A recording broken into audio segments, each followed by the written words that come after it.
Hello मेरे प्यारे बच्चों, क्या हाल चाल। बढ़िया साहब। तो कैसे हो मेरे बब्बर शेर और शेरनियों। उम्मीद है आप सभी एकदम मस्त होंगे और बेहतर तरीके से तैयारी भी कर रहे होंगे। और आपकी तैयारी को और भी बेहतर बनाने के लिए मेरे प्यारे बच्चों, आज हम एक और लाजवाब वीडियो लेकर के आए हैं। आज के इस वीडियो में हम बायोलॉजी में चैप्टर नंबर 2, जो मानव जनन चैप्टर है, इसका वन शॉट सॉल्यूशन देखेंगे।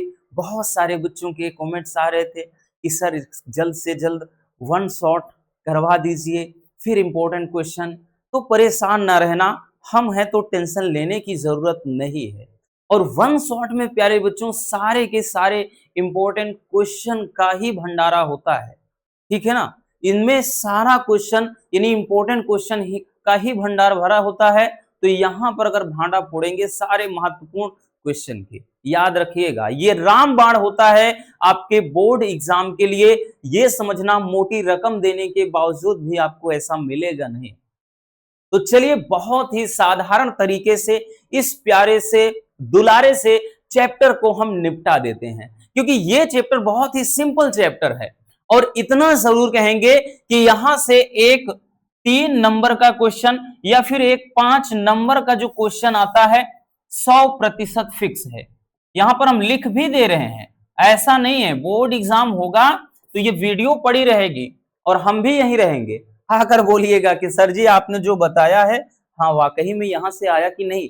और इतना भी बता देंगे कि कौन सा क्वेश्चन आएगा, ठीक है। अब इतना आपको अगर पता चल जाए तो भैया क्या ही बात है। तो चलिए देख लेते हैं बच्चों, इस चैप्टर को वन शॉट वीडियो के माध्यम से बहुत सिंपल तरीके से कवर करेंगे। बहुत सारे बच्चों को इसमें 1 2 टॉपिक 3 टॉपिक ऐसे हैं, बोलते हैं सर याद नहीं होता। अरे याद करने की क्या जरूरत है। हमने बोला ना कि बायोलॉजी को समझना पड़ता है, रट्टा नहीं मारना, और वैसे भी रटाना हमारी फितरत में नहीं। तो चलिए शुरू करते हैं। सबसे पहले हम शुरुआत यहीं से कर देते हैं कि नर जनन तंत्र क्या है। प्यारे बच्चों इसमें कभी कभार एक चीज और पूछ लेता है कि द्वितीयक गौण लैंगिक लक्षण क्या होते हैं। कभी कभार आ जाता है कि नर तथा मादा में द्वितीयक गौण लैंगिक लक्षण क्या होते हैं। तो भैया ऐसे लक्षण बच्चों क्या होते हैं कि जिससे ये एहसास हो जाए देखने पर कि सामने वाला नर है या मादा, यानी पुरुष है या स्त्री।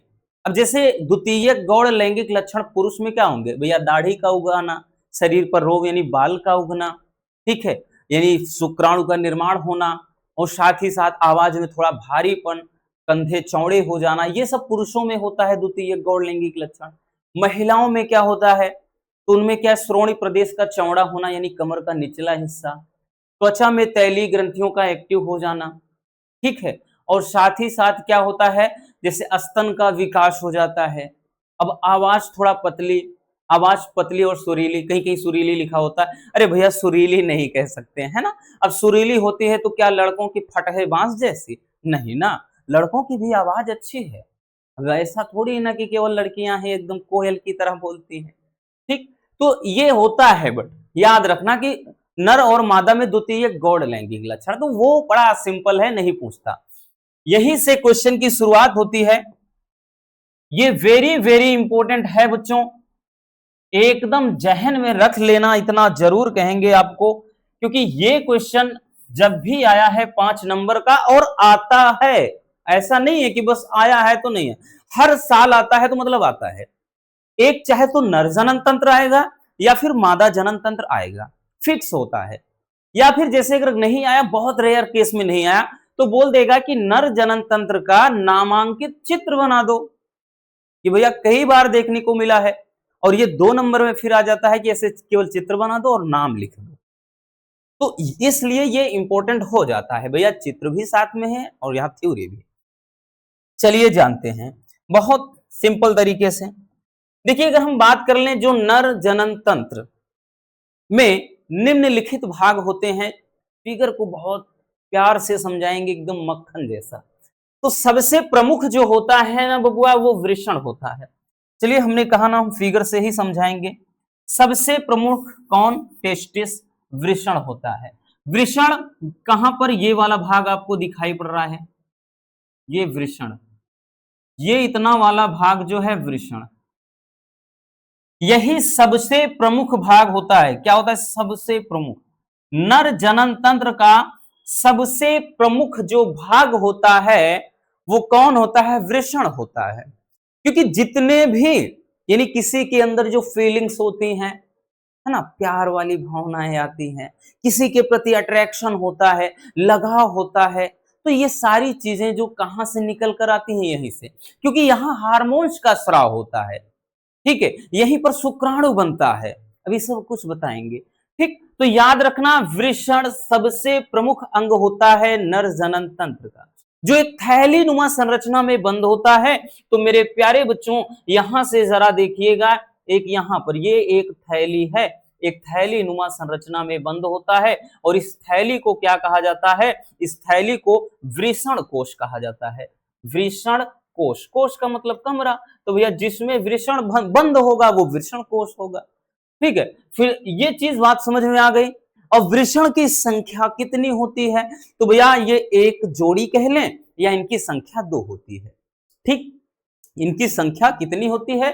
2। तो वृषण की संख्या कितनी? 2 होती है। अब एक क्वेश्चन ये याद रखना कि कई बार पूछा गया है और अक्सर पूछा जाता है कि वृषण के कार्य क्या हैं बबुआ? तो कार्य में मेरे प्यारे बच्चों, सबसे पहला कार्य तो यहां पर हमने बताया ना, शुक्राणु इसमें बनता है। और दूसरा कार्य यह है कि यहां पर हार्मोन्स का स्राव होता है।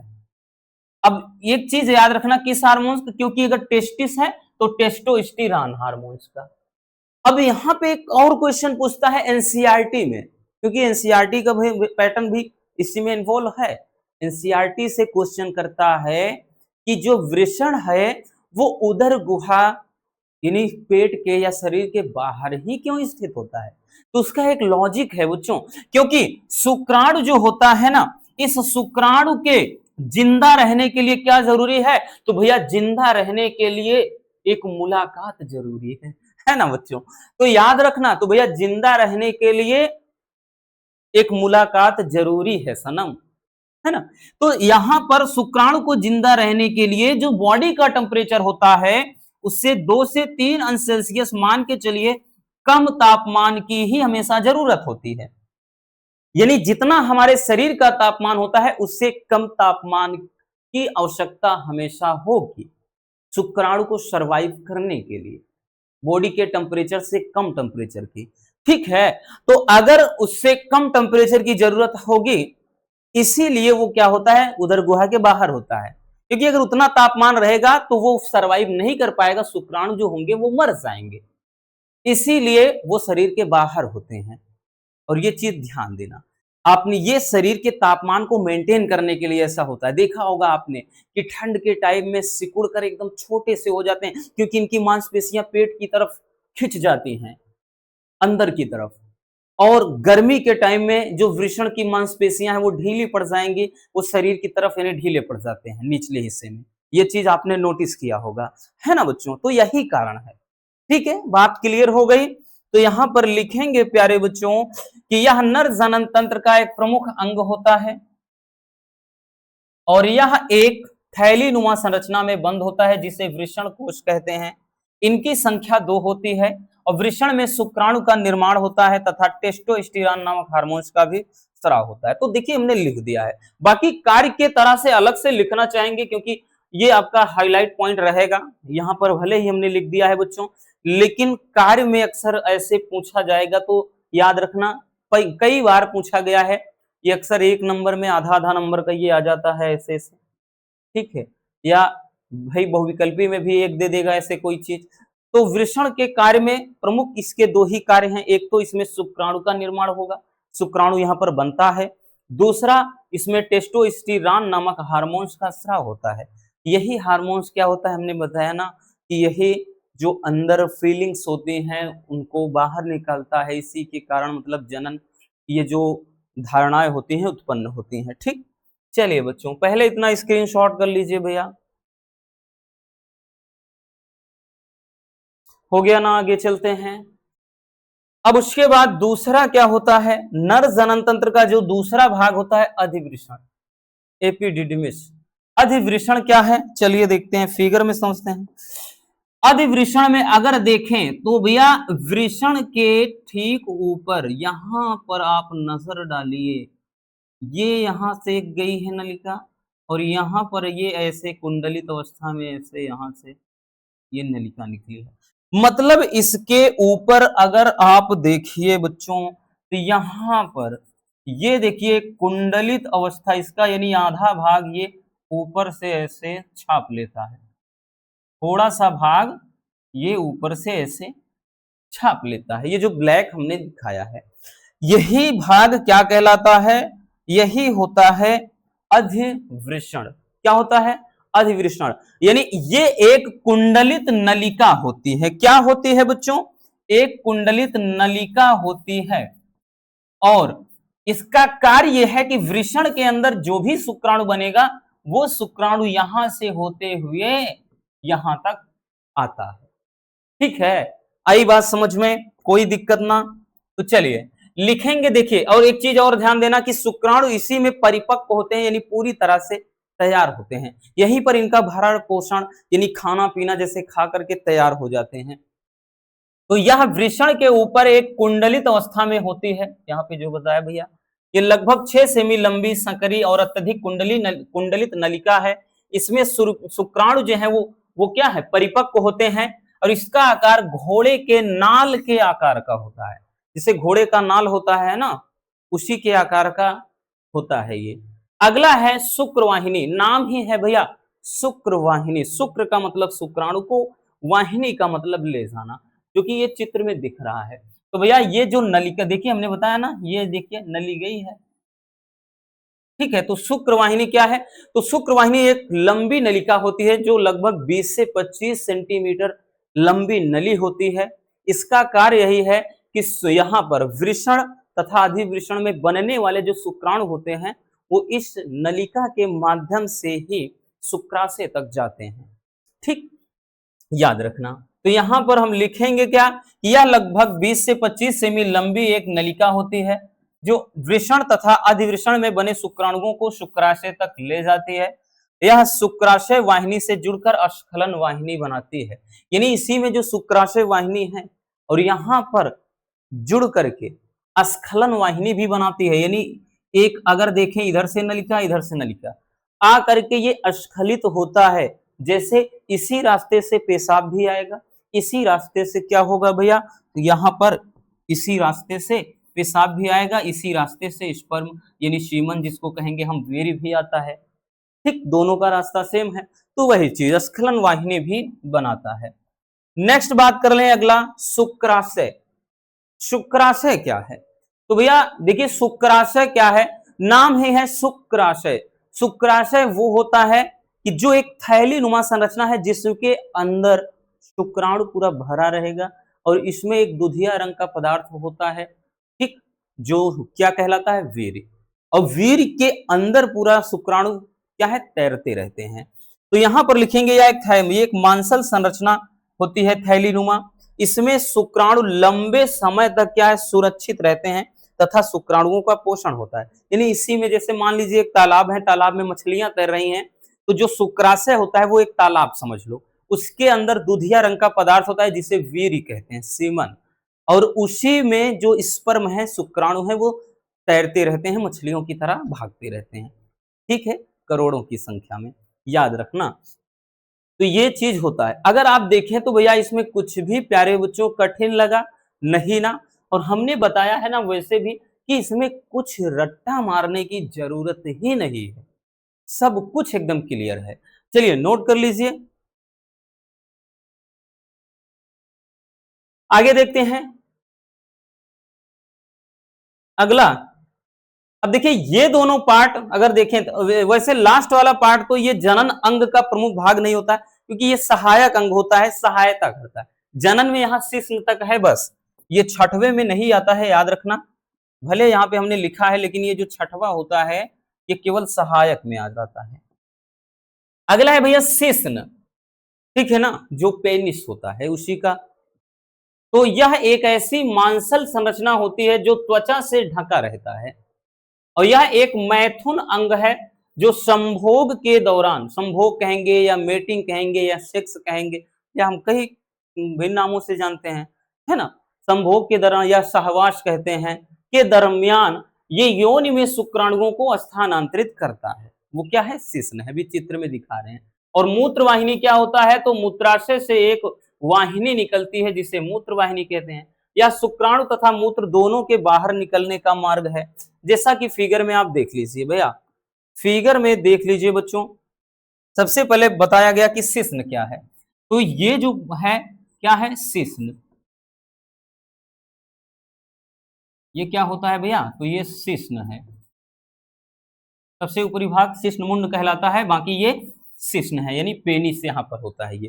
ठीक, तो ये क्या होता है? ये इतना जो भाग है ये क्या है? शिश्न है।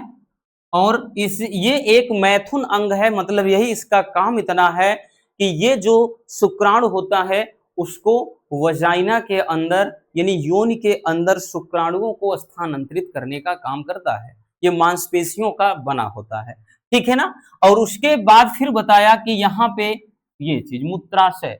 अब मूत्राशय क्या है? तो भैया यहाँ पे एक थैलीनुमा संरचना ये होती है जिसके अंदर मूत्र का संचय मतलब क्या है? स्टोर होता है। और बाकी मूत्र नलिका या मूत्र वाहिनी क्या है? तो एक लंबी नली होती है जिसे मूत्र नलिका कहते हैं। और ये नली भी आगे जाकर के क्या है? इसी रास्ते में मिल जाती है।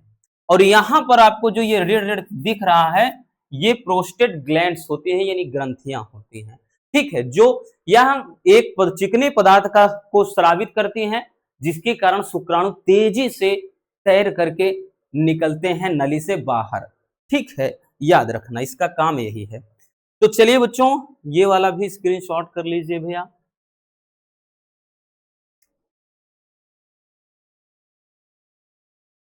चलिए हो गया, नर जनन तंत्र हो गया। अब हम देखेंगे मादा जनन तंत्र को। तो भैया मादा जनन तंत्र की बात कर लें, ये भी बच्चों वेरी वेरी इंपॉर्टेंट है। और हमने वैसे भी लिख दिया है तो मतलब लिख दिया, 5 नंबर का ये भी आता है, याद रखना। रटाना हमारी फितरत में नहीं बबुआ, फिर से बोल देते हैं, रट्टा मारकर आप कभी चीजों को तैयार नहीं कर सकते हो। चलिए देखते हैं। देखिए मादा जनन तंत्र जो कि आपको दिख रहा है चित्र में, बड़ा ही सिंपल सा फिगर है।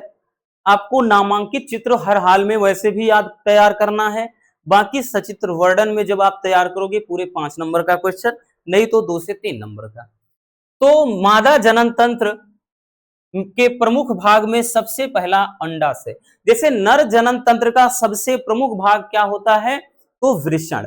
इसी तरह से मादा जनन तंत्र में सबसे प्रमुख भाग जो होता है वो क्या होता है? अंडाशय होता है, ओवरी होता है, ठीक है ना, जो कि यहाँ पे साइड में दिख रहे हैं। ठीक, चलिए समझ लेते हैं। यहाँ पर बच्चों ये वाला जो भाग है ये क्या है? ओवरी है, अंडाशय है। ये मादा जनन तंत्र का सबसे प्रमुख भाग होता है। इनकी संख्या भी क्या होती है? 2 होती है। एक यहाँ दिख रहा है, इसमें साफ साफ, एक यहाँ पर। इसमें थोड़ा कटा हुआ भाग दिखाया गया है कि कटने के बाद अंदर से स्ट्रक्चर कैसी होती है, इसमें पूरा ऐसे दिखाया गया है कंप्लीट। तो इनकी संख्या भी 2 होती है।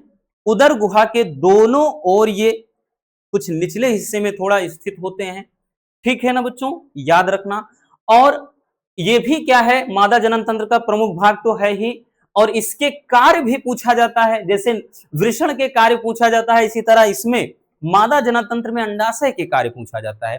तो अंडाशय के भी कार्य में भी बच्चों याद रखना, इनके कार्य में याद रखना मेरे प्यारे बच्चों, सबसे पहला होता है कि इसमें अंडाणु का निर्माण होगा। यह शुक्राणु, उसमें वृषण में जब शुक्राणु का निर्माण, तो यहाँ अंडाणु का निर्माण होगा, ठीक है, क्योंकि इसी के अंदर तो अंडे बनते हैं।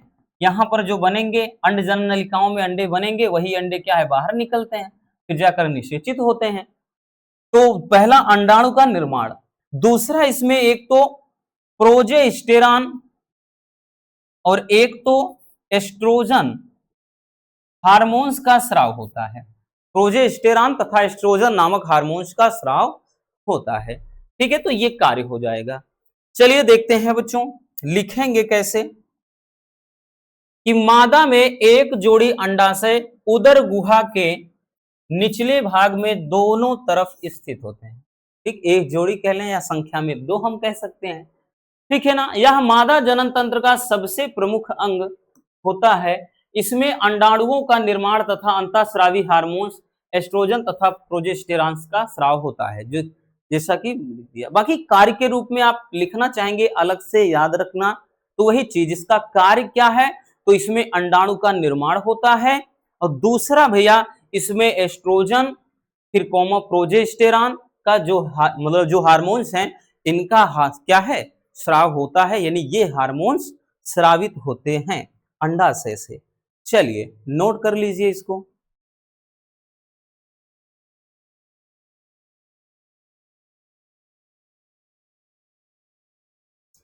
हो गया, आगे चलते हैं। अगला भाग देखते हैं भैया। अगला है अंडवाहिनी, या जिसको डिंब वाहिनी कहा जाता है।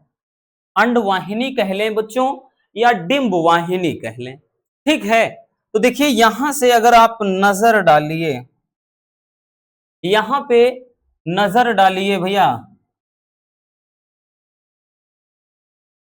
नजर चाहती है, रहने दो, नहीं गाएंगे भैया, नहीं सिंगर बन जाएंगे।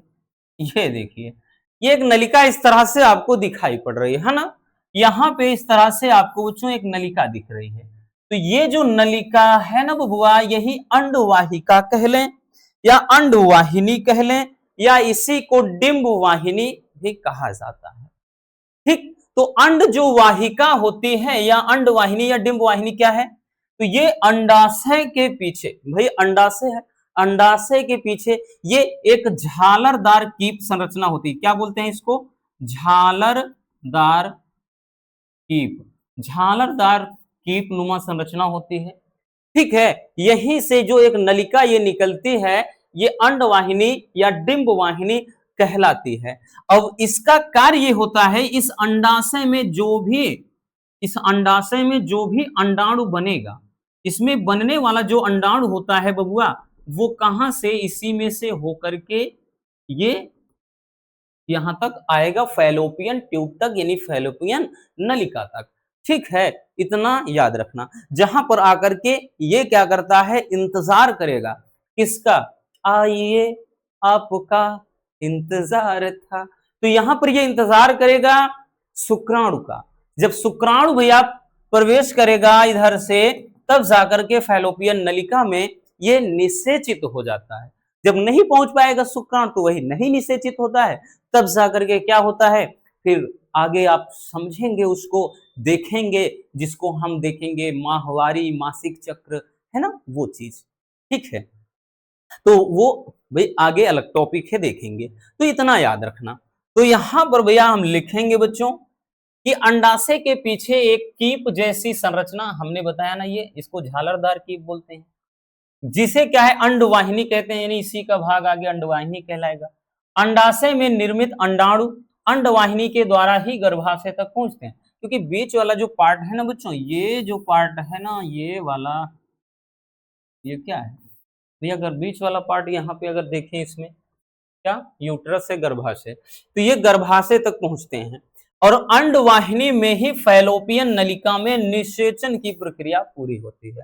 बहुत बार बहुविकल्पी में आया हुआ क्वेश्चन है कि निषेचन की प्रक्रिया कहां पर संपन्न होती है, तो भैया फैलोपियन नलिका में। अगला है गर्भाशय या यूट्रस। तो गर्भाशय में हमने ये बता ही दिया है बच्चों।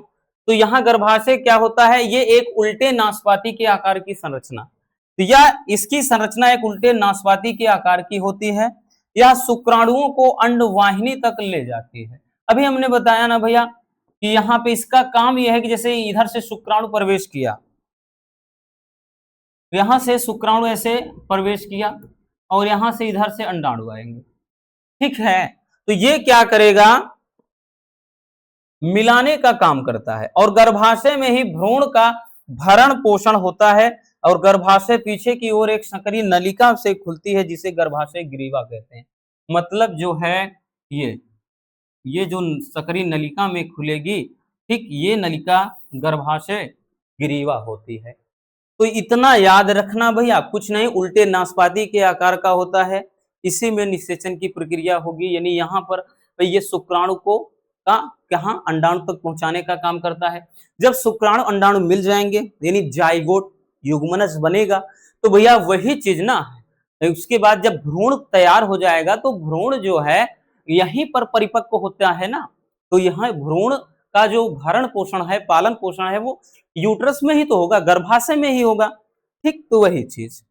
चलिए, और यहाँ पर इसका जो निचला हिस्सा है वो अत्यंत संकरी होता चला जाता है, एक गर्दन की तरह, इसीलिए इसको ग्रीवा कहते हैं। ग्रीवा का मतलब ही होता है गर्दन। चलिए नोट कर लीजिए।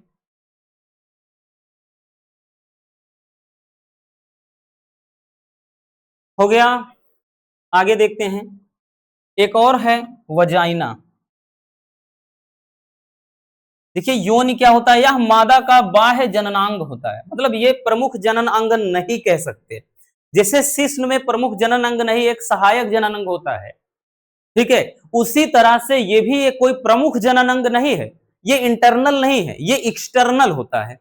तो यौन यह बाह्य जननांग होता है जो एक लचीली मांसपेशियों से बना होता है, और यह संभोग के दौरान शुक्राणुओं को ग्रहण करता है तथा गर्भाशय तक पहुंचाने का कार्य करता है।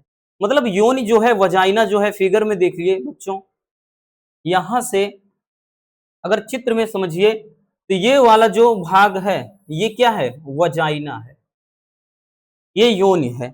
इसका काम ही है कि जैसे ये शिश्न के माध्यम से, भाई जो पेनिस है, शिश्न है, वो हमने बताया ना मेटिंग या सेक्स जिसको कहते हैं, उस दरमियान या संभोग कह सकते हैं, उस दरमियान जब शुक्राणु छूटते हैं, ठीक है, जब शुक्राणु छूटते हैं तो ये शुक्राणु तेजी से भैया इसी नलिका से अंदर ऐसे होते जाएंगे, ठीक है ना, इधर भागेंगे इधर भागेंगे। तो इसका कार्य ही है, जो योनि का कार्य ही है, ये शुक्राणुओं को ग्रहण करना होता है, ठीक है ना।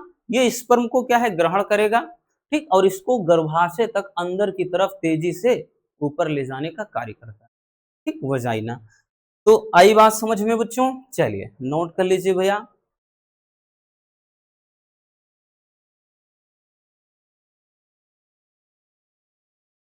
आगे देखते हैं। अब हम देखेंगे मानव शुक्राणु का सचित्र वर्णन। अभी तक भैया शुक्राणु के बारे में बार बार शुक्राणु का चर्चा हो रहा है, अब शुक्राणु को ही समझ लेते हैं, ये भी बहुत ज्यादा इंपॉर्टेंट है। ये बच्चों अक्सर 3 नंबर में आता है। कितने नंबर का भैया? तो ये 3 नंबर का टॉपिक है, ज्यादातर ये 3 नंबर में ही आता है, ज्यादा क्या 3 नंबर में ही आता है। अब देखिए शुक्राणु जो होता है एक्चुअल में अगर देखें तो दिखता कैसे है, तो ये है ना, एक मछली के आकार का दिख सकते हैं, ये बना है एकदम। यहां पर अब शुक्राणु में भी समझना है, मतलब ये जो पूरा इतना लिखा है ना, ये गाथा नहीं समझने की जरूरत है, हम बताएंगे ना, ये तो चुटकियों में तैयार हो जाएगा। प्यारे बच्चों, जो शुक्राणु होता है, मानव के शुक्राणु का लगभग ये 60 माइक्रोमीटर लंबा व पतला होता है, ठीक है ना, और यह चम्मच के आकार का होता है। और देखिए विभिन्न प्रकार के जीवों में इसका आकार भिन्न भिन्न होता है, लेकिन हम ह्यूमन यहाँ पे पढ़ रहे ना, ह्यूमन स्पर्म के बारे में पढ़ रहे हैं, मनुष्य के स्पर्म के बारे में। तो मनुष्य के स्पर्म का जो ऊपरी भाग वो चम्मच के ही आकार का होता है, फिर नीचे पूंछ की तरह हो जाता है। बाकी विभिन्न प्रकार के जीवों में किसी में हुक की तरह, किसी में मतलब अलग अलग उसका आकार होता है, तो वो चीज नहीं देखना। अब जो शुक्राणु होता है इसके वैसे तो देखिए 4 लेकिन 3 प्रमुख भाग होते हैं। एक 4 इसको जब ऐड कर देता है तब, नहीं तो 3 ही प्रमुख भाग हैं। एक तो प्यारे बच्चों शीर्ष, दूसरा मध्य भाग मिडल पीस, तीसरा होता है पूंछ या पुच्छ। ये 3 इसके प्रमुख भाग होते हैं। तो सबसे पहले हम शीर्ष वाले भाग, इस प्रमुख यानी शीर्ष भाग या हेड के बारे में, सिर के बारे में, जिसको कहते हैं सिर, शुक्राणु में सिर सबसे प्रमुख भाग होता है। तो अगर हम बात कर लें, सारा कुछ सिस्टम जो है यही होता है। ध्यान देना बच्चों, तो इस शीर्ष वाले भाग में होता क्या है, तो ये शुक्राणु का सबसे ऊपरी और सबसे प्रमुख अंग या हिस्सा होता है, ठीक है। इसी में भैया क्या होता है, केंद्रक होता है, इसमें केंद्रक होता है। इसी केंद्रक में क्या होंगे, गुणसूत्र होंगे, यानी यूं कह सकते हैं केंद्रक युक्त गुणसूत्रीय पदार्थ इसमें भरा होता है। ठीक है। अब उसके बाद हम बात कर लें तो इसका जो सबसे ऊपरी हिस्सा है, ये वाला सबसे ऊपरी हिस्सा जो ब्लैक ब्लैक दिख रहा है, ये बना होता है एक्रोसोम का, मतलब सॉरी, ये एक्रोसोम इसका नाम होता है। ये सबसे ऊपरी हिस्सा जो है एक्रोसोम कहलाता है, जो गाल्जी काय का बना होता है। किसका? गाल्जी काय। गाल्जी काय की खोज किया था केमिलो गाल्जी। ठीक है, गाल्जी काय, गाल्जी बॉडी कह सकते हैं, का बना होता है। ठीक है, और इसी में विशेष प्रकार के हार्मोन्स हैं, और इन हार्मोन्स का काम होता है अंडे को घोलना। क्या करना? अंडे को घोलना। जैसे शुक्राणु भैया अटैक कर दिए, ये क्या है? अंडाणु है। ये क्या बना दिए, मान लीजिए ये ना, ऐसे। तो इसके जब चारों तरफ, भाई चारों तरफ जैसे शुक्राणुओं का अटैक होता है, चारों तरफ से शुक्राणु, इसमें क्या है भैया, चारों तरफ से शुक्राणु अटैक कर रहे हैं, तो एक चीज ध्यान देना, इसमें जो सबसे पावरफुल होगा जैसे शुक्राणु, तो वो क्या करेगा, इसकी लेयर को भेद कर अंदर घुस जाएगा, और बाकी शरीर का और हिस्सा जो है वो बाहर ही छूट जाएगा। ऐसे होता है। ठीक, यानी ये वाला हिस्सा ही अंदर जाकर के ये इसके साथ, अंड के साथ या डिंब के साथ निषेचित हो जाता है। तो समझ में आ गया है, जो सबसे पहला भाग शीर्ष भाग होता है, ये सबसे प्रमुख भाग होता है।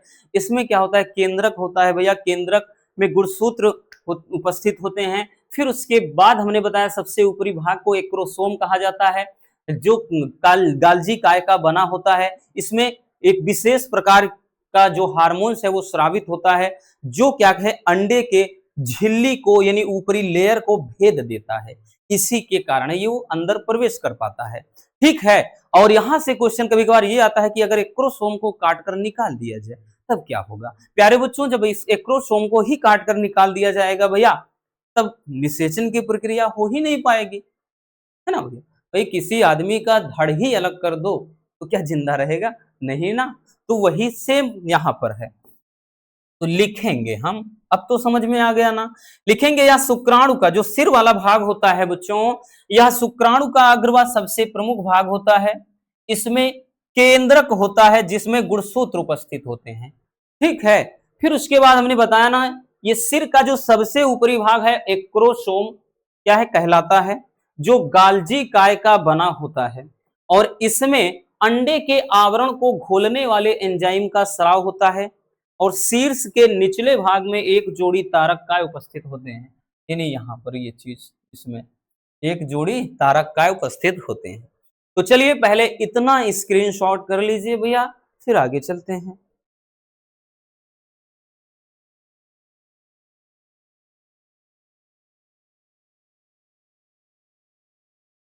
हो गया? आगे देखेंगे। अब देखेंगे मिडल पीस, बोले तो मध्य भाग। मध्य भाग के बारे में बात कर लें बच्चों, तो मध्य भाग में अगर हम देखें ये वाला भाग, ये बीच वाला जो भाग होता है, भाई ग्रीवा है, तो ग्रीवा का काम है भैया गर्दन, मतलब ग्रीवा का मतलब गर्दन, ये शीर्ष और मध्य भाग को जोड़ने वाला पार्ट होता है। तो यहाँ पे जो मध्य भाग होता है, मध्य भाग में अगर हम बात कर लें तो आपको यहां पर दिख रहा होगा इस तरह से। देखिए यहां पर ये आपको एक चैन की तरह, एक छल्ले की तरह दिखाई पड़ रहा है। ठीक है, यहां पर अगर आप देखिए, हम इसको इसे थोड़ा दर्शा दे रहे हैं तो इससे समझ में आ जाएगा। ऐसे में, ऐसे, तो यहाँ पे जाल बुना हुआ है, ये किसका होता है? तो ये माइटोकांड्रिया का जाल बुना होता है। इसमें क्या होता है? माइटोकांड्रिया का जाल बुना होता है, और इसका कार्य क्या है बच्चों? ये क्या करता है? गुणसूत्र को तैरने के लिए, सॉरी गुणसूत्र कह रहे हैं, स्पर्म यानी शुक्राणु को तैरने के लिए, ये सीमन यानी वीर्य में तैरने के लिए ऊर्जा देता है। क्योंकि वैसे भी भाई माइटोकांड्रिया को आपने पिछली कक्षा में पढ़ा है, हाई स्कूल में भी पढ़ा है, कि जो क्या है, माइटोकांड्रिया होता है, इसे ऊर्जा का पावर हाउस कहा जाता है ना। इसे क्या कहते हैं? Power house. तो ये पावर हाउस है, ये क्या करता है, शुक्राणुओं को तैरने के लिए ऊर्जा प्रदान करता है। ठीक, तो इसका काम यही है। तो इसमें क्या है, माइटोकॉन्ड्रिया का जाल बुना होता है।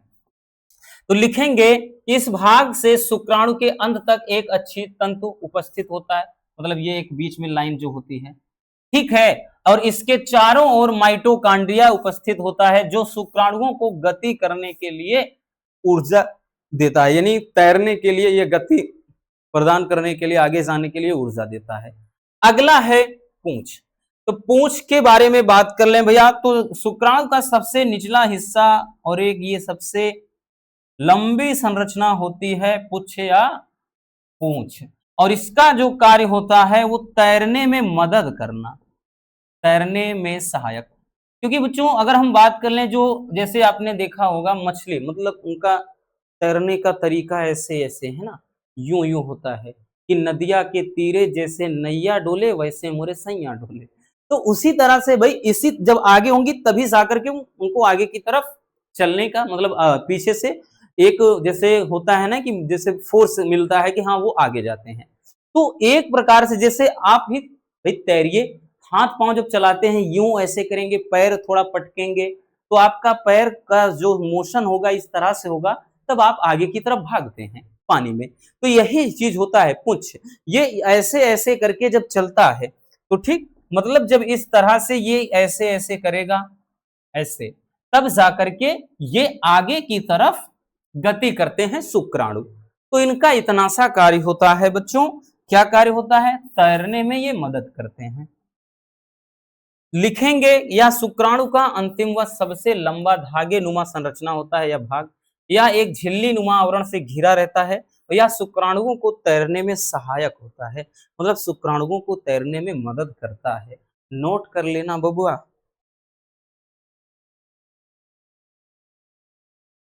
हो गया ना। चलिए आगे देखते हैं। अब देखेंगे इस चैप्टर के और दो लाजवाब टॉपिक को, जिनमें से पहला है शुक्र जनन या शुक्राणु जनन। बहुत ज्यादा इंपॉर्टेंट है बच्चों, इतना याद रखना, ठीक है, बहुत बहुत बहुत ज्यादा। तो सांसों की जरूरत है जैसे जिंदगी के लिए, बस इस टॉपिक की जरूरत है वैसे पेपर के लिए।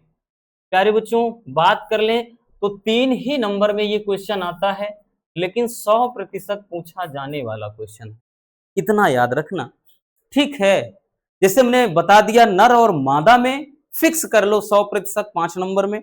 और एक ये वाला बात कर लें, शुक्राणु जनन क्या है, अंडाणु जनन क्या है, इसको भी डायग्राम के माध्यम से आपको समझाना पड़ेगा।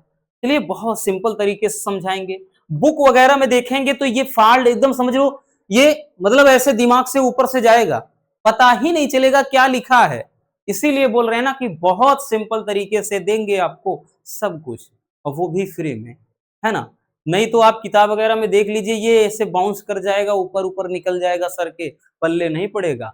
तो देखिए भैया, शुक्र जनन है, शुक्र जनन या इसी को शुक्राणु जनन कहते हैं। तो शुक्राणु जनन क्या है और इसकी अवस्थाओं को बताना है। तो प्यारे बच्चों, जो वृषण के अंदर शुक्र जनन नलिकाएं होती हैं, उनमें से शुक्राणुओं का निर्माण होना ही शुक्र जनन कहलाता है या शुक्राणु जनन कहलाता है। तो हम लिख सकते हैं कि वृषण में शुक्र जनन कोशिकाओं से, यानी उसमें जो शुक्र जनन कोशिकाएं होती हैं उनके द्वारा ही शुक्राणुओं का जो निर्माण होता है, तो निर्माण होने की इस प्रक्रिया को ही शुक्र जनन यानी शुक्राणु जनन या शुक्र जनन कहते हैं। और शुक्र जनन के लिए 3 चरण होते हैं, यानी जो शुक्र जनन या बोले शुक्राणु जो बनते हैं बच्चों, तो इसके लिए 3 प्रोसेस होता है, 3 चरण होते हैं।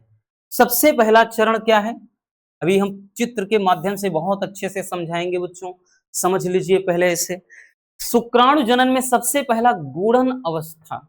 गुणन अवस्था क्या होता है, इस अवस्था में जनन कोशिकाओं में समसूत्री विभाजन होता है। याद रखना, ये पॉइंट अपने दिमाग में रख लीजिए, समसूत्री विभाजन होता है, यानी गुणन अवस्था में समसूत्री विभाजन, ठीक है, द्वारा क्या होता है, शुक्र जनन कोशिकाओं का निर्माण होता है। और ये द्विगुणित होते हैं, मतलब हम 2n, अगुणित कहता तो केवल n। तो ये पहली अवस्था हो गई, कुछ पल्ले पड़ा नहीं ना, चलिए बताते हैं। अभी दूसरी अवस्था वृद्धि अवस्था, इस अवस्था में जो शुक्र जनन कोशिकाएं हैं, यही जो शुक्र जनन ये कोशिकाएं बनी हैं, ये पोषक पदार्थों का संचय करके, यानी खाना पीना खा करके, खाना पीना ठूस करके, ये क्या है, आकार में बड़ी हो जाती हैं तथा इससे अब प्राथमिक शुक्र कोशिकाओं का निर्माण हो जाता है। प्यारे बच्चों, इसको चित्र में समझिए, 100% क्लियर हो जाएगा। गुणन अवस्था में हमने ये बताया कि इसमें समसूत्री विभाजन होगा और इससे जाकर के शुक्राणु जनन कोशिका का निर्माण होगा, द्विगुणित होते हैं ये। फिर वृद्धि अवस्था में हमने बताया कि यही जो शुक्राणु जनन कोशिकाएं हैं, ये पोषक पदार्थों का संचय करके आकार में बड़ी हो जाएंगी, ठीक है, और इनसे प्राथमिक शुक्र जनन कोशिकाएं बनती हैं। मतलब ये देखिए चित्र में आप समझिए, फिर इसके बाद स्क्रीनशॉट करने का मौका दे रहे हैं।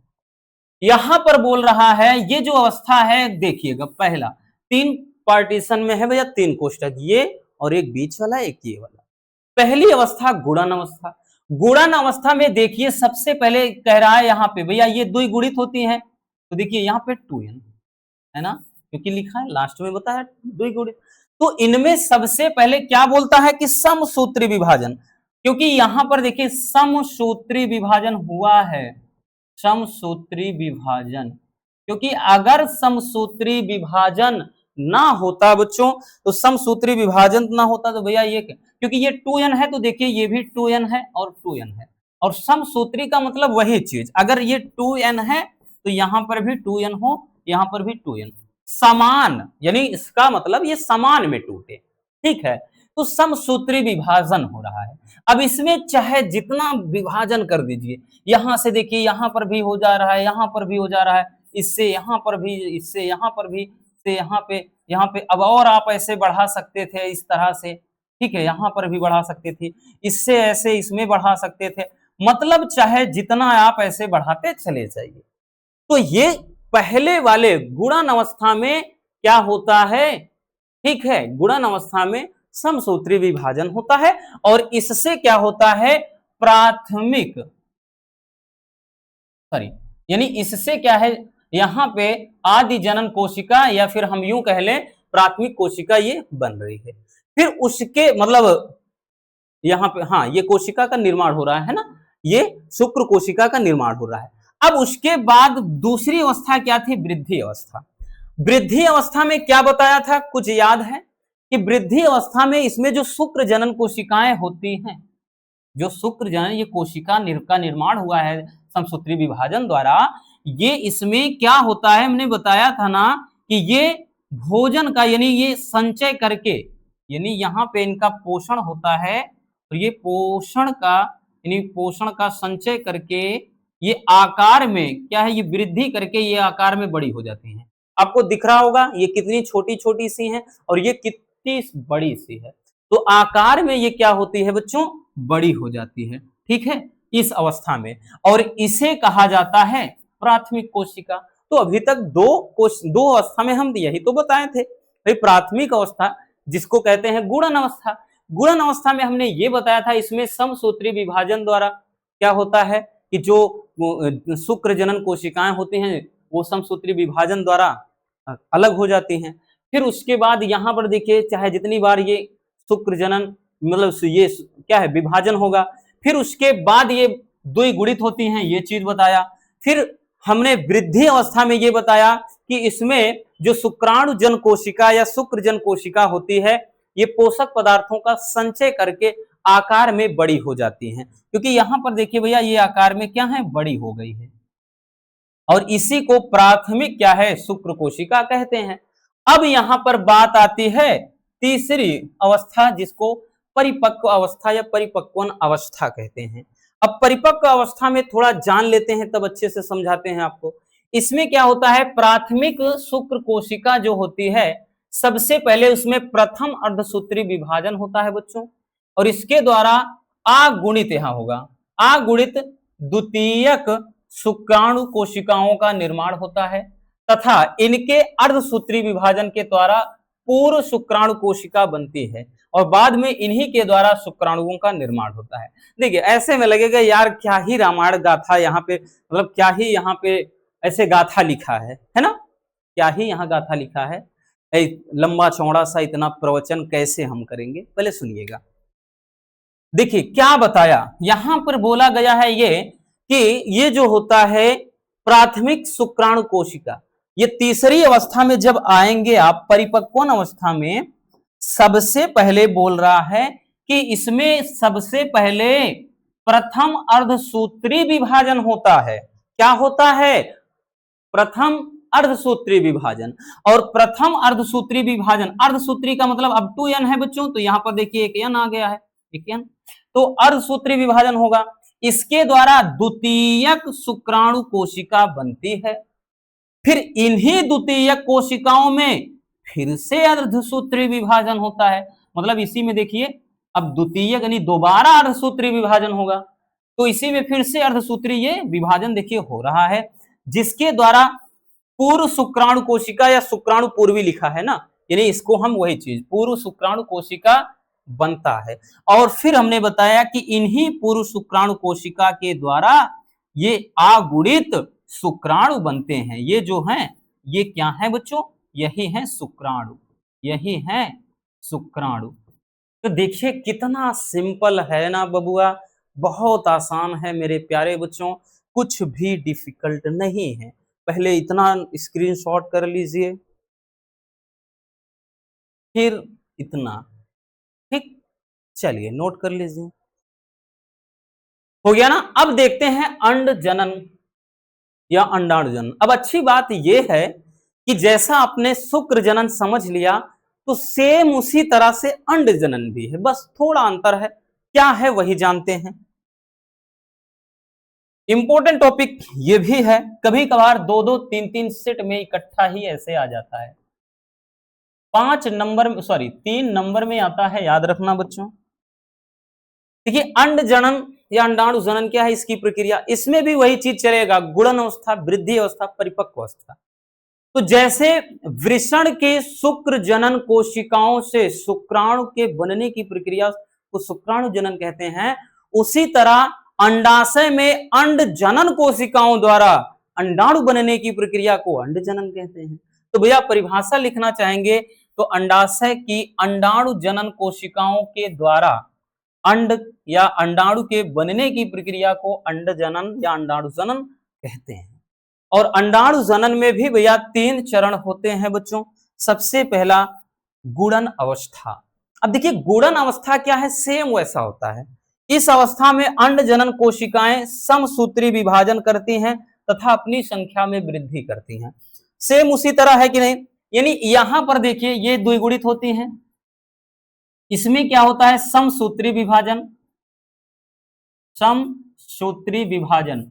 और समसूत्री विभाजन करके आपने देखा, देखिए यहां देखिए ये संख्या बढ़ गई भैया, ये चीज इसमें यहां पे आकर के ये संख्या देखिए बढ़ रही है, फिर यहां से भी ऐसी संख्या, ठीक है ना, यहाँ पे आकर के यहाँ पर आप देखिए इस तरह से, यहाँ ऐसे, तो इस तरह से इसमें आप इसमें भी ऐसे कर सकते हैं, ठीक है, इस तरह से इसमें भी ऐसे यहाँ के, तो इनकी संख्या चाहे ऐसे बढ़ती चली जाएगी। तो यहाँ पे वही चीज बोल रहा है कि भैया पहले चरण में यानी जो गुणन अवस्था होता है, इस अवस्था में जो प्यारे बच्चों क्या होती हैं, ये अंड जनन जो कोशिकाएं होती हैं, ये समसूत्री विभाजन के द्वारा ये क्या करती हैं, अपनी संख्या में वृद्धि करती हैं, ठीक है। अब यहाँ पे ये चीज पहला चरण हो जाता है। अब उसके बाद दूसरे चरण में क्या होता है, देखिए दूसरे चरण में ध्यान देना, दूसरा चरण बच्चों इसमें लंबा होता है, दूसरा चरण ही इसमें सबसे महत्वपूर्ण होता है, समझ लीजिए। अंड जनन की वृद्धि अवस्था जो होती है, यानी दूसरी अवस्था क्या है, वृद्धि अवस्था। जो वृद्धि अवस्था होती है, और ये अवस्था जो होती है शुक्र जनन की तुलना में बहुत लंबी होती है।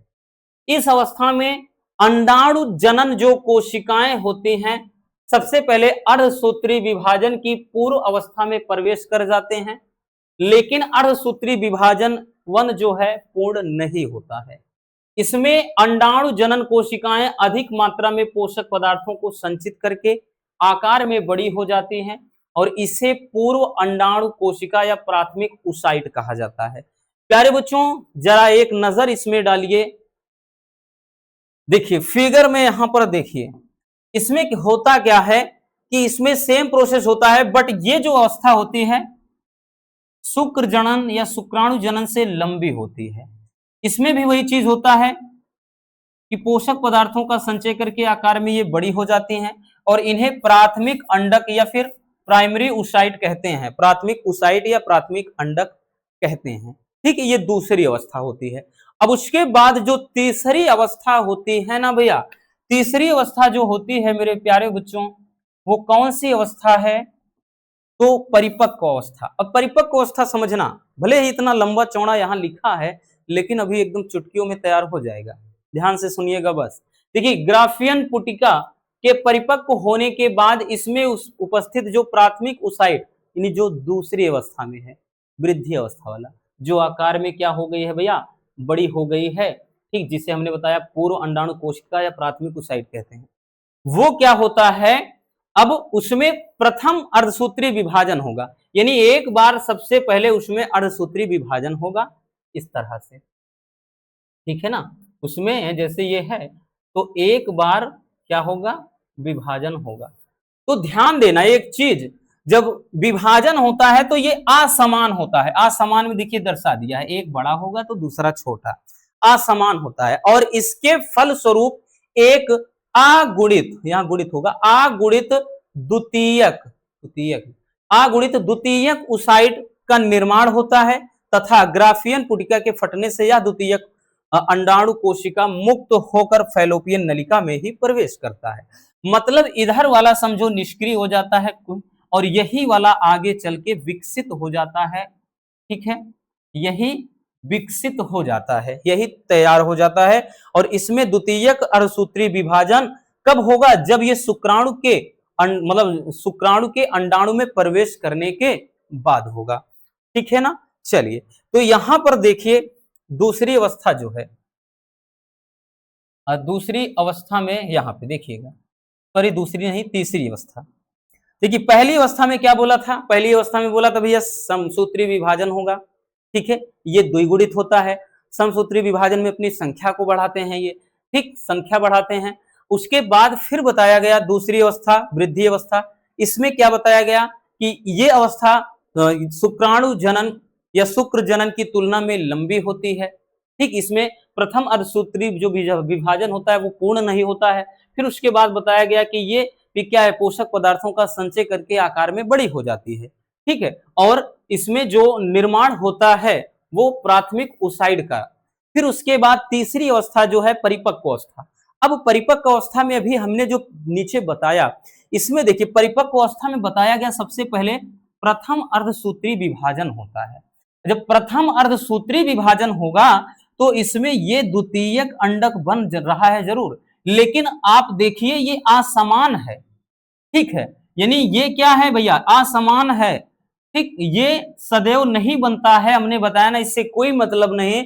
ये जो बड़ा है तैयार है द्वितीयक अंडक यानी सेकेंडरी ओसाइड जो है, यही क्या है तैयार होता है, यही बड़ा हो जाता है आकार में। ठीक है, असमान रहेगा और यहीं से फिर से द्वितीयक अर्धसूत्री विभाजन होगा बच्चों। तो ये देखिए द्वितीयक अर्धसूत्री विभाजन हो रहा है, तो यहीं से क्या होता है, ये अंड या डिंब जो है ये तैयार होता है। और जो सेकेंडरी वाला होता है द्वितीयक पोलर, ये काय होता है। और ये प्रायः हमने बताया ना, ये प्रायः हमेशा नहीं बनता है, यानी निष्क्रिय ही होता है। ठीक है, तो इस तरह से इसमें क्या है, जैसे यहाँ पे हमने बताया, देखिए ये ऐसे आया, ये तैयार हुआ, जैसे ये बड़ा हुआ, उसके बाद ये चीज। तो इसमें इधर वाले नहीं होते हैं, बस शुक्राणुओं में देखा होगा आपने, हर तरीके से शुक्राणु बनते हैं। ठीक है, चलिए तो ये वाला स्क्रीनशॉट कर लीजिए बच्चों। एक मिनट, अंडाणु जनन वाला ये हुआ, ये हुआ। अब देखते हैं आगे, आगे क्या है भैया, आवर्त चक्र। अब देखिए इसके कई नाम हैं, आवर्त चक्र बोलिए या मासिक चक्र बोलिए या इसी को ऋतु चक्र बोलिए। ठीक है, कई तरह से, ठीक है ना। चलिए अब देखिए आवर्त चक्र होता क्या है, कि मादा में जनन काल के प्रारंभ होने के साथ ऋतुस्राव प्रारंभ हो जाता है। ऋतुस्राव का मतलब क्या होता है? जिसे बोला है भाई, जिसको आम भाषा में अगर हम कहें तो वैसे मेंस्ट्रुअल साइकिल यानी माहवारी कहते हैं। अब माहवारी की बात कर लें तो ये जैसे अगर पहली बार होता है तो ये जनरली 13 से 14 वर्ष की आयु में लगभग होता है, और जब पहली बार होता है तो रजो चक्र कहा जाता है, ठीक है, या रजो दर्शन होता है, और सबसे लास्ट बार रजो निवृत्ति होता है, ठीक है। तो ये चीज होता है। अब यहां पर ध्यान देना बच्चों कि इसमें होता यह है कि देखिए क्या बताया गया कि मादा में जनन काल के प्रारंभ होते ही हमने बताया ना ऋतुस्राव प्रारंभ हो जाता है, यानी वही चीज कि रक्त स्रावित होना शुरू हो जाता है, ठीक। जो जनन काल की समाप्ति के बाद ही रुक जाता है, मतलब शुरुआत 13 वर्ष के आयु से, लगभग 13 से 14 वर्ष की आयु से होता है, और समापन लगभग 50 से 55 वर्ष की आयु में हो जाता है महिलाओं में, ठीक है ना। बट एक चीज ध्यान देना कि मेल जो है अपने लाइफ टाइम यानी पुरुषों में जीवन काल तक शुक्राणु का निर्माण होता है, बट महिलाओं में ऐसा नहीं होता है। वो अंडाणु उनमें 50 से 55 वर्ष की आयु तक ही ज्यादातर पॉसिबल होता है, ठीक है। और इस काल में प्रत्येक माह 28 दिन के अंतराल पर क्या होता है, अंडाशय से एक अंडाणु का उत्सर्जन होता है, और निषेचन न होने की स्थिति में गर्भाशय की जो दीवार होती है एवं अंडाशय में चक्रीय परिवर्तन होता है, ठीक है। और इस चक्र को ही मासिक चक्र या आवर्त चक्र या ऋतु चक्र कहा जाता है, ठीक। जैसे यहां पे ध्यान दीजिए इस तरह से भैया,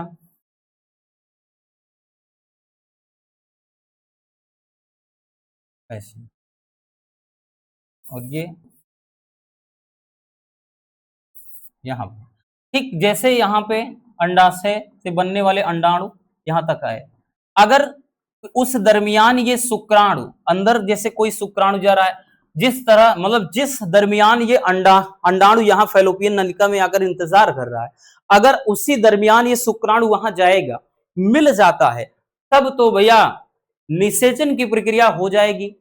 अगर ये नहीं वही मिल पाता है तो क्या होता है, उसी दरमियान ये जो इसकी लेयर होती है गर्भाशय की, ठीक, वो क्या है, नष्ट होने लगती है, और वही ब्लड क्लोटिंग यानी रक्त का के थक्के के रूप में, या यूं कह लें कि ब्लड के रूप में वो स्रावित होने लगता है, वो वजाइना यून के माध्यम से बाहर निकलता है, और ये प्रक्रिया 4 से 5 दिन तक चलती है, ठीक है ना। तो ये होता है, इस पूरी प्रक्रिया को क्या है, मासिक चक्र या माहवारी, मतलब मासिक चक्र या ऋतु चक्र या आवर्त चक्र कहा जाता है, और ये पूरी प्रक्रिया माहवारी कहलाती है, ठीक है। अब इसमें देखिए मासिक चक्र में अगर हम देखें तो 3 अवस्थाएं होती हैं, यानी कब क्या होता है, चलिए वो देख लेते हैं।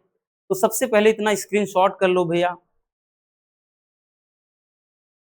चलिए मासिक चक्र में बच्चों सबसे पहले, मासिक चक्र में सबसे पहला अवस्था जो है क्रम प्राशरी अवस्था। क्रम प्राशरी अवस्था में जो होता है, इसमें FSH फॉलिकल, मतलब जो फॉलिकल स्टिमुलेटिंग हार्मोन्स, ठीक। यहां पे देखिए FSH होता है, वो पुटिकाओं को एस्ट्रोजन के स्रावण के लिए प्रेरित करता है। हमने बताया ना भैया कि जो अंडाशय में प्रमुख हार्मोन्स एस्ट्रोजन प्रोजेस्टेरॉन होता है, ठीक है। तो इसमें जो होता है FSH होता है, ये हार्मोन्स जो होता है, ये ग्राफियन जो पुटिकाएं होती हैं उनको एस्ट्रोजन के स्रावित होने के लिए प्रेरित करता है, और इस अवस्था का जो अंतराल होता है वो 1 से 12 दिन तक होता है, ठीक है। मतलब 1 से 12 दिन तक ये अवस्था होती है। उसके बाद बात कर लें बच्चों आगे, दूसरी जो अवस्था होती है वो होती है स्रावित अवस्था। अब देखिए स्रावित अवस्था में क्या होता है, कार्पस ल्यूटियम प्रोजेस्टेरॉन तथा एस्ट्रोजन की अधिक मात्रा का श्रावण करता है, ठीक है। और यहां श्रवण नहीं श्रावण होगा, वो श्रावण करता है, और इस अवस्था का अंतराल 12 से 14 दिन तक होता है, और इस अवस्था में अंतःस्तर सगर्भता तथा रोपण के लिए क्या है, तैयार हो जाता है। और तीसरी अवस्था की बात कर ले, मासिक अवस्था। मासिक अवस्था में क्या होता है, इस अवस्था में यदि अंडाणु निषेचित नहीं होता, तो कार्पस ल्यूटियम प्रोजेस्टेरॉन स्तर में कमी के कारण नष्ट हो जाएगा। कौन? कार्पस ल्यूटियम प्रोजेस्टेरॉन स्तर में जब कमी होगी। इसमें गर्भाशय एंडोमेट्रियम के टूटने से रुधिर का स्राव होने लगता है और यह स्राव लगभग 5 दिन तक चलता है और यही इसी को ही फिर क्या माहवारी कहते हैं, है ना, इसी को माहवारी। और मासिक चक्र को जो प्रेरित करने वाले, पूछता है बहुत ज्यादा कि मासिक चक्र को प्रेरित करने वाले हार्मोन्स कौन कौन से हैं, तो FSH और LH, मतलब ये हमने बताया ना, फॉलिकल स्टिमुलेटिंग हार्मोन्स, ये ल्यूटिनाइजिंग हार्मोन्स, और एस्ट्रोजन और साथ में ही प्रोजेस्टेरॉन, ये सभी मासिक चक्र को नियंत्रित करते हैं। ठीक है ना बच्चों? चलिए अब इसको स्क्रीनशॉट कर लीजिए। और एक चीज यहां सुन लीजिए भैया, ये क्वेश्चन जैसे ज्यादातर अभी तक लंबा ये नहीं, लॉन्ग में अब आएगा तब ये पूरा लिखना है सारी अवस्थाएं, अगर नहीं लॉन्ग में नहीं आया, जैसे 1-2 नंबर में आता है, तब डायरेक्टली केवल ये इतना परिभाषा 3 से 4 लाइन वाली लिख देना है और इसको कौन कौन से हार्मोन्स ये प्रेरित करते हैं, लास्ट वाली लाइन। तब जब ये 1 या 2 नंबर का आता है, जब ये 3 नंबर में आता है तब आपको ये पूरा गाथा लिखना है, तब ये पूरा आपको लंबा चौड़ा सा, इससे क्या है लंबा, 2-2 लाइन का है, इसमें लंबा क्या है ना। चलिए हो गया ना बच्चों, चलिए नोट कर लीजिए भैया, ये हो गया, इसको कर लीजिए। आगे देखते हैं, आगे देखते हैं निषेचन। देखिए निषेचन क्या है, ये भी बहुत इंपॉर्टेंट क्वेश्चन है, भले ही लॉन्ग नहीं है लेकिन इंपॉर्टेंट है। और निषेचन की प्रक्रिया कहां पर संपन्न होती है, तो बड़ा ही सिंपल सा क्वेश्चन है भैया। अगुणित नर शुक्राणु या नर युग्मक एन तथा अगुणित मादा युग्मक कह लें अंडा या अंडाणु, फिर ये भी अगुणित है तो मतलब एन, युग्मकों के संयोग को यानी मिलन को ही निषेचन कहते हैं। ठीक है, जिसके फलस्वरूप द्विगुणित युग्मनज यानी 2n जो जाइगोट है का निर्माण होता है और स्तनधारियों में निषेचन की प्रक्रिया जो है फैलोपियन नलिका में पूरी होती है। अभी हमने क्या बताया, यहां पर वही चीज बताया गया है भैया कि नर युग्मक अगुणित नर युग्मक, भाई यहां बोला गया है कि अगुणित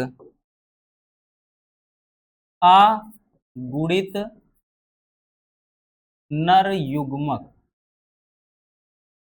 और एक यहां पे अगुणित मादा युग्मक, अगुणित नर युग्मक भैया एक होता है यहां अगुणित नर युग्मक, ये भी एन से दर्शाएंगे, ये भी एन से। जब इसमें क्रॉस होगा यानी भैया निषेचन की प्रक्रिया होगी, तो यहां नर और मादा युग्मक मिलने के बाद यहां पे द्विगुणित यानी 2n, ठीक है, इसका निर्माण होता है, युग्मनज का निर्माण होता है, युग्मनज का निर्माण होता है और ये द्विगुणित अब हो जाएगा। ठीक, क्योंकि आधा भैया गुणसूत्र यहाँ पे नर का होगा, यहाँ आधा गुणसूत्र मादा का। ठीक है, तो ये प्रक्रिया ही निषेचन कहलाती है। अब क्वेश्चन कह रहा है कि निषेचन की प्रक्रिया संपन्न कहां होती है, तो भैया निषेचन की प्रक्रिया फैलोपियन नलिका में होती है, जो कि यहाँ बताया गया है। हमने चित्र में भी मादा जनन तंत्र वाला हो, याद हो, चित्र में बताए थे ना कहाँ होती है। अगला क्वेश्चन है कि अंतररोपण किसे कहते हैं। देखिए नाम ही है अंतररोपण, अंतररोपण। देखिए क्या होता है, भ्रूण का गर्भाशय की अंतः दीवार पर स्थापित होने की प्रक्रिया को अंतररोपण कहते हैं और अंतररोपण के बाद गर्भाशय में भ्रूण का ही भरण पोषण होता है। मतलब ये ध्यान देना, जैसे यहां से युग्मनज यानी जाइगोट बोले तो भ्रूण, भ्रूण का निर्माण हुआ, तो जैसे ये क्या है, गर्भाशय है, तो गर्भाशय की ये लेयर में जाकर के भाई जाकर के यहां पे भ्रूण चिपक रहा है, जैसे ठीक है, आके भ्रूण चिपक जा रहा है। तो जब वही चीज कह रहा है कि भ्रूण का गर्भाशय की अंतः दीवार पर स्थापित होने की प्रक्रिया को क्या कहते हैं, अंतररोपण कहते हैं, और यहीं पर इसका क्या है, भरण पोषण होता है। ठीक, चलिए नोट कर लीजिए बच्चों।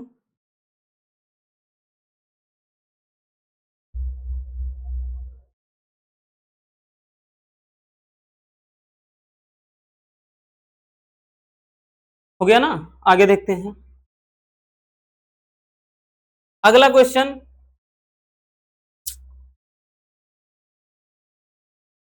अगला क्वेश्चन है कि अपरा क्या है। यह भी बहुत ही प्यारा सा क्वेश्चन है, बहुत सिंपल है, लेकिन इंपॉर्टेंट इतना ज्यादा है कि पूछो ना, बहुत इंपॉर्टेंट कि भैया अपरा या प्लेसेंटा इसी को कहते हैं, और क्या है इसके मुख्य कार्य क्या है, कार्य बहुत पूछता है। तो चलिए समझ लेते हैं अपरा के कार्य में।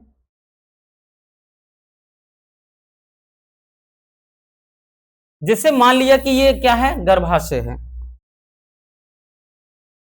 और यहां पे भैया क्या शिशु है।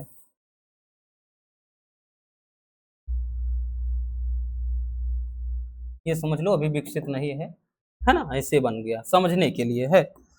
तो इसमें बच्चों ये एक जो संरचना नाल के जैसे, और यहां से लगने के बाद यहां से इस तरह से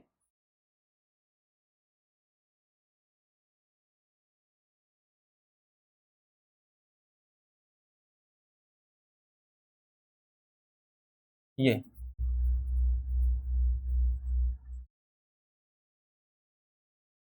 देखिए, यही क्या होता है, यही होता है बच्चों,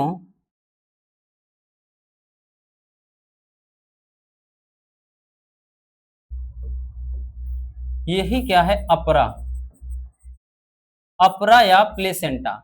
इसी के द्वारा बच्चे को पोषण वगैरह मिलता है। तो सीधी सी बात देखिए, अपरा क्या होता है, वह अंग, ये वह अंग जिसके द्वारा गर्भ में या गर्भाशय में पल रहे शिशु को, यानी पल रहे भ्रूण को हम कह सकते हैं कि क्या है, पोषण, मतलब मां के रक्त से पोषक पदार्थ मिलता है या पहुंचता रहता है, उसे ही अपरा कहते हैं। ठीक सीधा सा भैया, कि वह अंग जिसके द्वारा गर्भाशय में स्थित भ्रूण के शरीर में माता के रक्त से पोषण पहुंचता रहता है और भ्रूण वृद्धि करता है, उस अंग को ही प्लेसेंटा या अपरा कहते हैं। ठीक है, तो इसके द्वारा ही, यानी ये वाला इतना पार्ट बच्चों, ये पूरा पार्ट जो है वो अपरा है। इसी के द्वारा मां के रक्त से बच्चे को पूरा भोजन मिलता है, और बच्चे के अंदर जो भी अपशिष्ट पदार्थ होगा, जैसे यूरिक एसिड होगा, CO2 हो गया, मतलब सॉरी, हाँ CO2 हो गया, ये सब चीज मां के रक्त में पहुंचता है। बट इसको ऑक्सीजन, इसको भोजन कहां से मिलता है, मां के खून से मिलता है। ठीक है, तो अब अपरा के कार्य में लिखेंगे, इसके द्वारा भ्रूण को पोषण एवं ऑक्सीजन मिलती है, अभी बताया हमने। दूसरा, इसके द्वारा उत्सर्जी पदार्थ भ्रूण से रुधिर में पहुंचते हैं, जैसा हमने बताया, यूरिक अम्ल, यूरिया वगैरह, CO2 गैस जैसे है। अगला है, अपरा के द्वारा स्रावित हार्मोन्स गर्भावस्था बनाए रखने में और शिशु के जन्म में सहायक होते हैं। ठीक है, ये सब अपरा का या प्लेसेंटा का काम होता है। यही कारण है, देखा होगा कि प्रेगनेंसी, मतलब क्या कहते हैं, प्रेगनेंसी के दरमियान माँ में ब्लड की कमी अक्सर होने लगती है, क्योंकि माँ के रक्त से ही बच्चे को पोषण मिलता है। ठीक है ना, आई बात समझ में? चलिए बबुआ,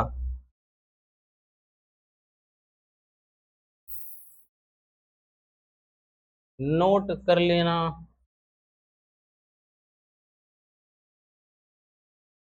चलिए जल्दी से इसको भी स्क्रीनशॉट कर लीजिए। हो गया, आगे चलते हैं। अगला देखते हैं प्रसव क्या है। अब भैया प्रसव, प्रसव का मतलब है डिलीवरी। प्रसव क्या है, प्रसव को प्रेरित करने वाले हार्मोन्स क्या है। सीधी सी बात है, अब तो आप समझ चुके होंगे प्रसव का मतलब डिलीवरी। तो भाई गर्भावस्था या गर्भा अवधि, गर्भावधि का मतलब जो गर्भ की अवधि होगी। अब गर्भ की अवधि होता कितना है मानव में भैया, 9 माह। तो गर्भावधि के पूर्ण होने के बाद भ्रूण का शिशु के रूप में जन्म लेना प्रसव कहलाता है। सीधी सी बात है बच्चों। ठीक है, और प्रसव को प्रेरित करने वाले हार्मोन्स ऑक्सीटोसिन, एस्ट्रोजन और रिलैक्सिन। रिलैक्सिन प्रसव पीड़ा को कम करता है, जैसे एस्ट्रोजन, ऑक्सीटोसिन। ये भी क्या है, मांस, जैसे संकुचन, किसी का काम है संकुचन पैदा करना, किसी का काम है दर्द कम करना। ठीक है, तो ये सब काम होता है। तो याद, मतलब समझ में आया? तो लिखेंगे, मानव में सागर्भता की जो अवधि है, यानी सागर्भता का मतलब प्रेगनेंसी, की अवधि लगभग 9 माह की होती है और इसे ही गर्भावधि, एक नंबर में पूछ ले गर्भावधि क्या है तो वही चीज, ठीक, कि सागर्भता की अवधि 9 माह होती है, इसे गर्भावधि कहते हैं। और गर्भावधि के पूर्ण होने पर गर्भाशय की पेशियों में तीव्र संकुचन के कारण नवजात शिशु गर्भाशय से बाहर आता है। इस प्रक्रिया को ही प्रसव या शिशु जन्म कहा जाता है, ठीक है। और प्रसव के संकेत पूर्ण विकसित भ्रूण तथा अपरा के मतलब से उत्पन्न होते हैं। अब प्रसव को प्रेरित करने वाले हार्मोन्स कौन है, ये हमारे लिए सबसे ज्यादा इंपॉर्टेंट। तो ऑक्सीटोसिन या दूसरा है एस्ट्रोजन, तीसरा है रिलैक्सिन, ठीक, ये हार्मोन्स होते हैं और ये बहुविकल्पी में भी आते हैं बच्चों, नोट कर लीजिए। हो गया भैया, तो बस आज के इस वीडियो में इतना ही। तो कमेंट करके जरूर बताइएगा कि आज की ये वीडियो कैसी लगी। अगर वीडियो पसंद आई हो तो प्यार से लाइक कर देना, नए हैं तो चैनल को सब्सक्राइब जरूर कर लीजिए और अपने दोस्तों तक भी शेयर कर दीजिए ताकि उनकी प्रिपरेशन भी अच्छे से हो सके। मिलते हैं ऐसे ही बहुत लाजवाब टॉपिक के साथ। Love you, bye bye, take care. एक प्यारा सा कमेंट बॉक्स में छोड़ देना।